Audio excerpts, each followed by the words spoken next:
One in, one out. Starmer and Macron strike a deal on migrants crossing the Channel. The pilot will see people arriving in small boats sent back in exchange for asylum seekers approved to arrive in the UK. This is a global crisis, and it's a European crisis.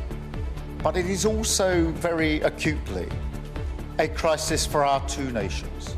So we're determined together to end this vile trade. But still, they came today, and in the camps of northern France, Peter finds no sense this plan will be a deterrent. So you'll just keep trying? Yeah. Never give up. Never give up? Yeah. To begin, the numbers are likely to be limited, thought around 50 a week, and the policy still needs to be approved by the EU. So can it and will it work? Robert will join us. Also on News at 10 tonight. How can this go on? A massacre of 10 children waiting for a health clinic in Gaza and a fresh agony of grief.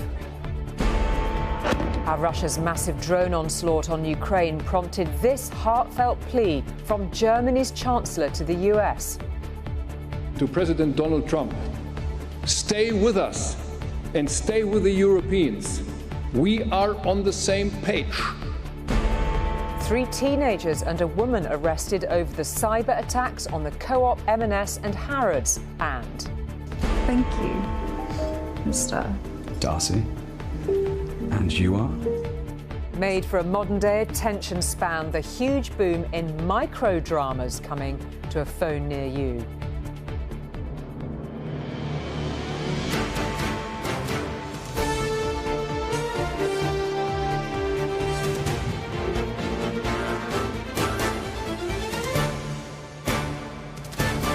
This is ITV News at 10 with Julie Etchingham. Good evening. The opinion polls have been spelling out for years just how important an issue immigration is to voters. Legal migration is falling, but not the numbers coming across illegally in small boats. Those are at record levels. So, after a year in office, has Labour started to get to grips with it in the deal the Prime Minister announced with President Macron? Sir Keir Starmer called it groundbreaking, not so much smashing the gangs, perhaps, as disrupting their business model. It'll start within weeks with a few dozen illegal migrants being returned to France every week. For each one sent back, a genuine asylum seeker will be sent here, a kind of French exchange. It's a pilot for now. There is still a lot to be worked out, and the EU has to agree to it. But Sir Keir believes it will finally turn the tide. A perfect sunny day for crossing the English Channel from France to seek asylum in the United Kingdom.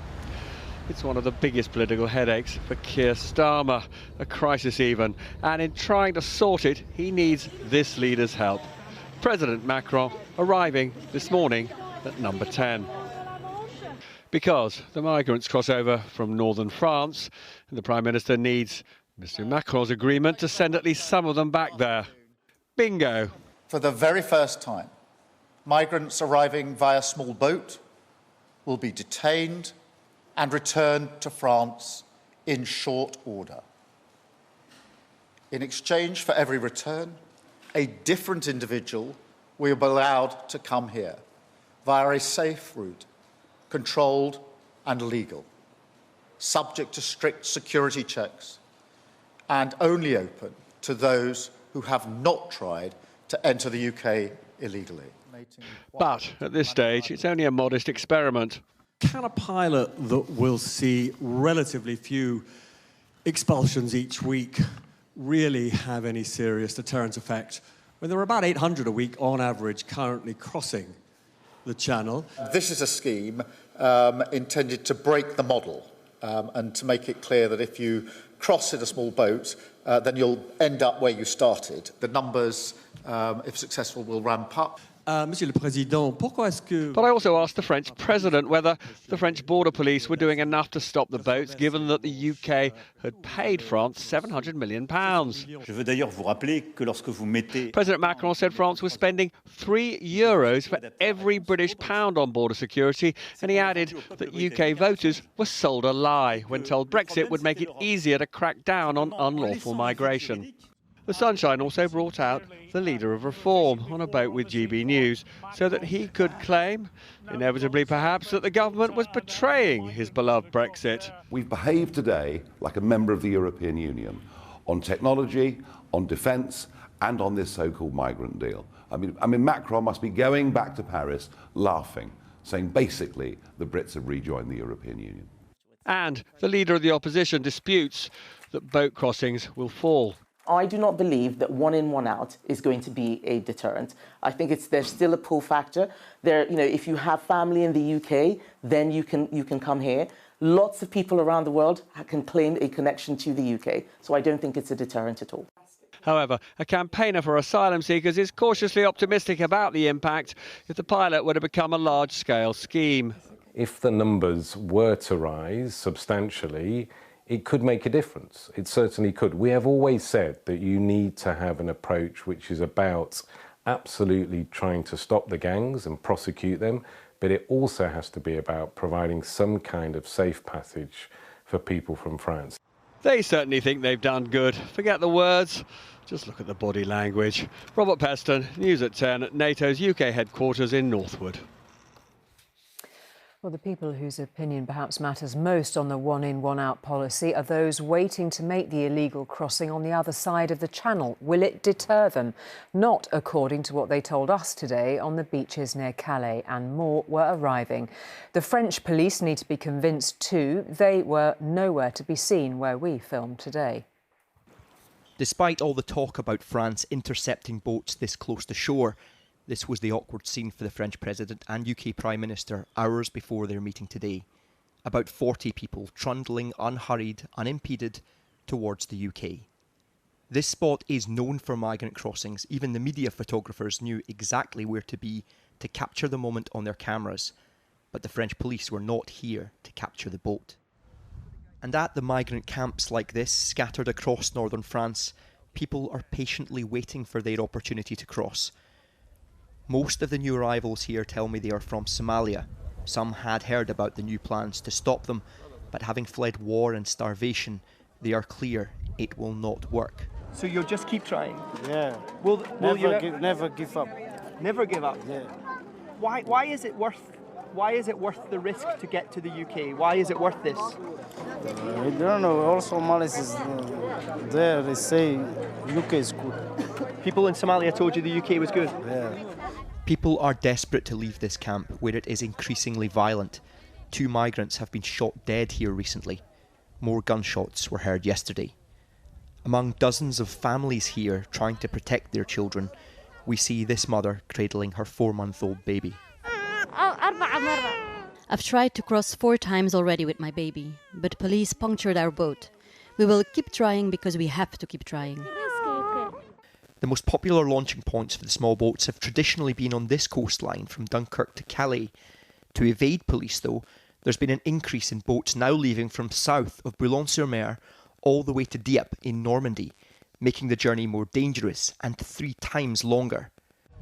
There is no evidence after the announcement today that people are turning back. Instead, we're seeing people turning up, carrying life jackets, already preparing for their next attempt to cross. And France in part blames the UK for creating this crisis by being too attractive to migrants, drawing thousands here, creating these camps and exhausting French police resources. We've seen the challenges of trying to patrol 130 miles of coastline here, when the tactics are always evolving. The smugglers call this the game, constantly moving to be 1 step ahead. Here we see the same migrants we met in the Dunkirk camp now boarding a bus, heading to those new launch points, visibly carrying life jackets for the crossing they will try to make. Police here don't stop them. They're only checking the bus fare is being paid. On this side of the Channel, the game goes on. Peter Smith, News at 10, Dunkirk. And Robert joins me now back here in the studio. I mean, it's clear that these are 2 leaders who are sort of desperately in need of a win on something. This is, though, far from a done deal. The EU still has to approve it. There's no guarantee it will be a deterrent. And it could still be open to legal challenge, just like the Rwanda scheme was. Yeah, so let's just go through this. I mean, talking to some very senior members of the British government tonight, they do believe that the EU will approve it in a matter of few weeks. And actually, listening to President Macron this afternoon, as I did, I think there's pretty strong logic behind EU approval. I mean, just to be clear, the reason why Macron alone can't approve it is because under EU rules, when we, or if we ship a migrant, an asylum seeker back to France, he would then want to ship them back to the place they first came into the EU, and that might be Italy or Greece or Spain. And so therefore those countries have to sign up to this. Now, he was very interesting, Macron, because he said that a third, obviously they've sort of done research on this, that a third of all migrants in the EU want to come to the UK as the ultimate destination. And the reason for that, Macron is clear, is because they see the UK as a sort of soft touch, a place you can much more easily get a job than in the rest of the EU, because the checks on making sure people aren't working illegally aren't as strong here as elsewhere. So it was quite striking to me the extent to which he thanked Starmer, we didn't get detail on this, for agreeing much greater checks, such as introducing, for example, a requirement that if you're a migrant, you'll have to carry around a digital identity card, which anybody who's renting you a place or giving you a job would have to check. So this is certainly work in progress. There's much more that needs to be done by the British government to actually reduce the numbers. But the other thing that's just worth pointing out, my goodness, the body language between these two was positive. There is definitely an incredibly now new and warm relationship between these two countries, such that President Macron was even emboldened to say something which I've not heard from any EU leader for years, which is that Brexit has been a disaster for the UK. And fascinating that he feels emboldened enough to say that. Robert, thank you very much indeed. Israel's Prime Minister Benjamin Netanyahu is leaving Washington without any announcement about a ceasefire in Gaza. There was certainly no sign of one there today. It has been a bloody day of multiple Israeli missile strikes. By this afternoon, nearly 250 wounded people had been treated in hospitals there in the previous 24 hours, with more than 80 reported killed. Among the dead were 10 children and 5 adults queuing for food supplements at a medical centre. The aftermath is some of the most distressing scenes that have been filmed since the conflict began. The immediate aftermath of a massacre in central Gaza today. The first victims that the cameraman came across were bloodied but alive. Afterwards, for the most part, he was filming dead bodies, and the majority of them were young children. Reports from Gaza suggest that this Israeli airstrike killed at least 15 people in total. 10 of them were children and 3 were women. Apparently they were queuing to buy food supplements for youngsters when the bomb exploded. When we asked the IDF about this massacre, they told us their target was a lone Hamas terrorist, and that they regretted any harm to uninvolved individuals and tried to minimize such harm as much as possible. 5-year-old Hannah was obviously an uninvolved individual who's now a casualty. Me and my mum and my baby sister, we went to get supplements and they attacked us. I got injured in my leg, and so did my mum. My sister was injured in her legs and mouth, said the child. In Gaza today, this young boy in the red, 9-year-old Mohammed, suffered unimaginable loss. Soon after he was pictured crying over the body of his big sister Sama, he was seen inside on his knees, trying in vain to get his little cousin Amir to wake up. To Gazans, the murmurings about a ceasefire must seem faint and very far away, drowned out by the agonizing cries of the grieving, whose ranks seem to grow alarmingly day by day. John Irvine, News at 10, Tel Aviv. Well, from those images, the ceasefire and peace in Gaza seem as far away as ever. That despite talks this week in Washington between Israeli Prime Minister Benjamin Netanyahu and Donald Trump, and despite President Trump saying there was a very good chance of ceasefire either this week or next. Well, we can speak now to Robert in Washington for us tonight. Evening to you, Robert. Prime Minister Netanyahu heading home tonight. What progress on ceasefire has actually been achieved?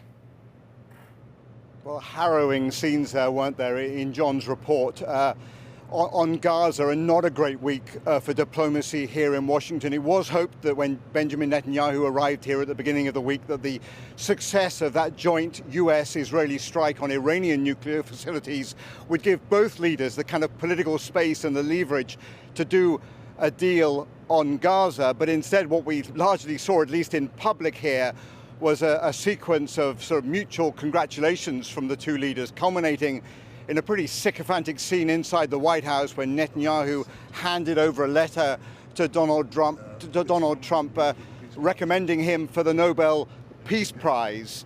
Well, Netanyahu has left here tonight. He's issued this evening a lengthy and uncompromising statement in which he said he would never give up on Israel's core demands that Hamas is entirely dismantled as the governing authority in Gaza, and beyond that also saying that Hamas would have to be entirely demilitarized as well.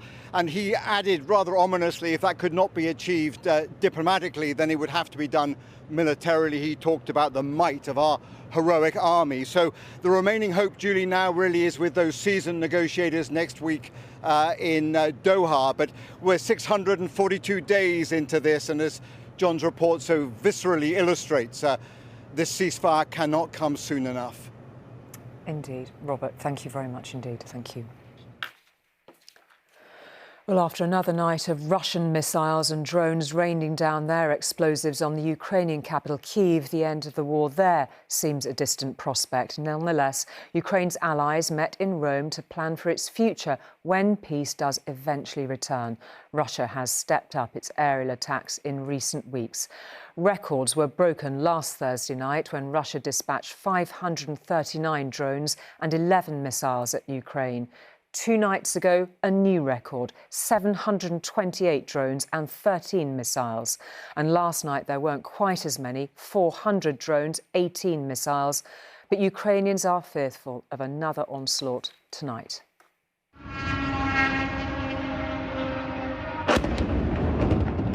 As Ukraine's reconstruction is discussed in Rome, Russian focus remains on destruction. Another night of air attacks, as for 10 hours, swarms of drones, decoys and missiles targeted Ukrainian cities. They are part of a concerted and continuing campaign to diminish Ukraine's air defences, destroy its infrastructure and demoralise its people. For weeks now, Ukrainians have been forced into underground shelters as the intensity of the attacks increase. After the early weeks of the war, many had stopped taking shelter and stayed at home. But given the scale of these attacks, that's no longer an option. The attritional nature of the war is taking its toll. This woman tells of the continual exhaustion and fear of being added to the growing number of dead civilians. The president is in Rome to discuss with his allies the rebuilding of his country and remind them of the need to defend now, so there is something to rebuild when the end of this war eventually comes. Ukrainians now face attacks by hundreds of these drones every single night. And this is pure terrorism.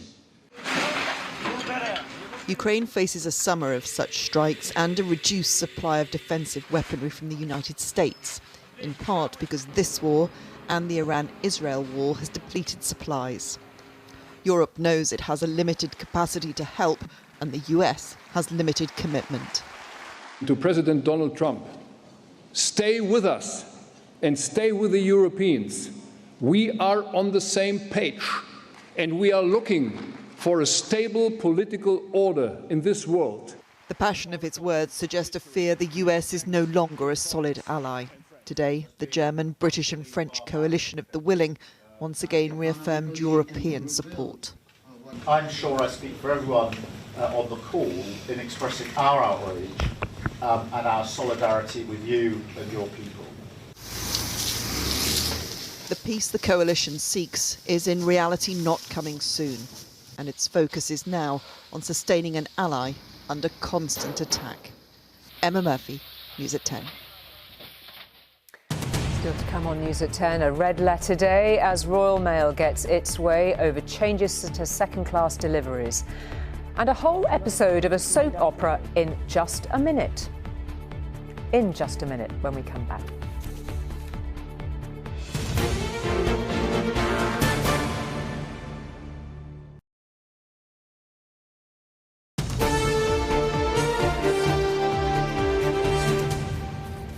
Welcome back. Mystery surrounds the hackers who caused such disruption to Marks and Spencer and to the Co-op and Harrods. The National Crime Agency has been trying to find them and has now made 4 arrests, a 20-year-old woman and 3 teenagers. Martha's here to talk us through it. What do you have on this, Martha? Well, 4 people were arrested in the early hours of this morning at their home addresses. A 17-year-old British man and a 19-year-old Latvian man, both from the West Midlands, a 19-year-old British man from London and a 20-year-old British woman from Staffordshire. Now, they were arrested on suspicion of blackmail, money laundering, offences linked to the Computer Misuse Act and participating in the activities of an organised crime group. And it follows investigations by the National Crime Agency into cyber attacks, which began back in April when M&S was forced to shut down its online systems after being targeted by hackers demanding ransom payments.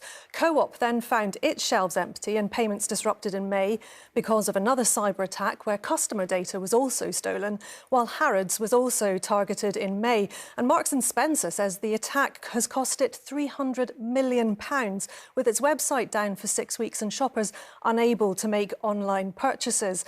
Now, the head of the NCA's National Cybercrime Unit, Paul Foster, has said this investigation remains one of their highest priorities and that despite today's arrests, their work continues alongside partners in the UK and overseas to identify and bring those responsible to justice. OK, Martha, thank you very much indeed. Thank you.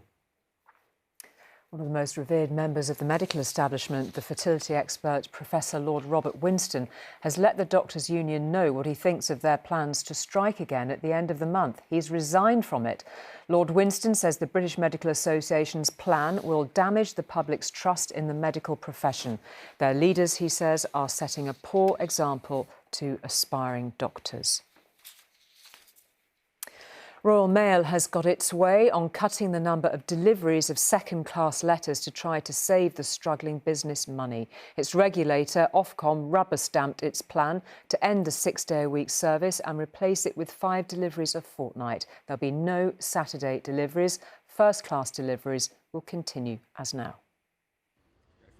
It's a basic principle of our post that a letter sent here in Loughborough, for instance, can be delivered anywhere in the country for one price. But people here have long given up expecting first or second class to arrive by a certain time. It's like third class, really. Really, you just got to make sure you post dead early, which I always do anyway, because you never know, different areas, it can take ages. From a business perspective, if people aren't receiving the parcels or letters when promised, it comes back on us. So, yeah, we find it frustrating overall. For years now, Royal Mail has been sorting fewer and fewer letters while missing more and more of its delivery targets. The regulator responded today by making its life easier. Under the changes, letters and cards posted in here with a second-class stamp will only need to be delivered every other day. So Monday, Wednesday, Friday one week, just Tuesday and Thursday the next, with no deliveries on Saturdays. Royal Mail's targets are also being lowered. For first class, costing £1.70, it will now only have to deliver 90% of mail the next day, while for second class at 87p, 95% of letters will now need to arrive within 3 days. We think these changes will help Royal Mail to be more adaptable to how we use the postal service today, and they will be able to focus on making that service more reliable. For this greetings cards company, the unreliable service has been especially damaging. They welcomed a new rule that no more than 1% of posts should arrive more than 2 days late. They've been missing their targets for years. So actually the new targets and the lesser service on the second class does help them improve consumer confidence, and it is a positive for our industry. But consumer groups criticised Royal Mail's track record of poor performance while hiking prices. The changes could save the company £400 million a year. Ofcom says it expects that to be reinvested in a better service. Ben Chapman, News at 10. Loughborough. The lineup for Saturday's women's final at Wimbledon was decided this afternoon. The women's world number one, Aryna Sabalenka, went to the aid of a spectator struggling with the heat, but the hot favourite was knocked out by Amanda Anisimova in 3 hard-fought sets. The American will now face Iga Swiatek. She beat Belinda Bencic to 2 sets to reach her first Wimbledon final. Teeth can be useful. When the British actor and singer Jane Birkin had a handbag specially made for her by the fashion house Hermes in the 1980s, copies of the Birkin bag became a hit around the world. Today, the original sold for a record-breaking £7 million. It was designed after she sat next to a director of the company on a flight and complained handbags of the time weren't large enough. It's now the most valuable handbag in the world. Ms. Birkin starred in many British and French films from the 1960s onwards, and she died 2 years ago. Finally, with attention spans supposedly shrinking, it is perhaps inevitable. Soap operas or films are too. From China, the country that gave us TikTok, has come the microdrama, and it could be coming to a phone near you. British period dramas have an enduring global appeal.